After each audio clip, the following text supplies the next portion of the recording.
If your calves are sore and achy and beating the out of them does not help, I will show you how to release those tight calves. So instead of rushing to get a massage, you can help yourself with few techniques. So if your calves are sore, you may find that this will bring you a lot of relief, especially if you spend a lot of time standing, running, or if you're playing tennis, football. So to layer through the calf muscle, you will want to find some trigger points deep in the back of the shin, between the tibia and fibula.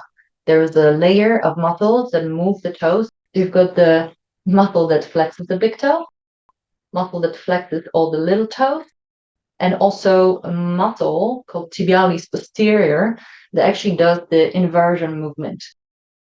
So in order to find the trigger points and to layer, you will want to maybe support your heel, maybe lean against the wall, and get the thumbs together.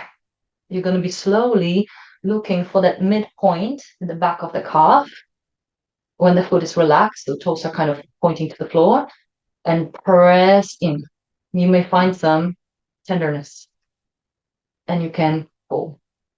Sink into it. It may be uncomfortable. Pull the toes. So you're doing that dorsal and plantar flexion of the ankle. So I'm right here. Now you go higher between the bellies of the gastroc and maybe doing a little foot movement. You may equally just press in and stay, and maybe that's enough for you. And when you get up higher, up there, almost to the kind of upper part, the back of the calf, there's again site of a lot of attachment points.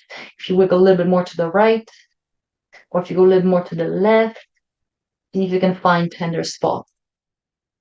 You may find very painful trigger points. Now, if you want to turn this into a stretch, you've got two options for those deep calf muscles. So if your ankles are a little bit more restricted, but knees are okay, this may be enough of a stretch for your calf.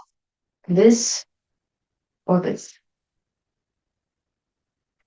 And you're trying to drop your heel down to the floor. In that way, the posterior calf will be put on stretch. If you want to reinforce that, see if this stretch helps you. So I'm having heavy weight here.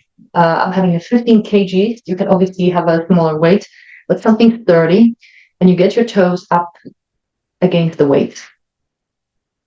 Now you can sit back on your heel. You can sit back on the block. Again, wrap your fingers around the weight, and we're going to pull ourselves into it.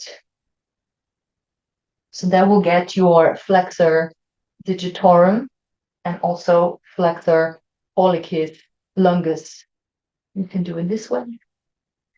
You can do it standing this way.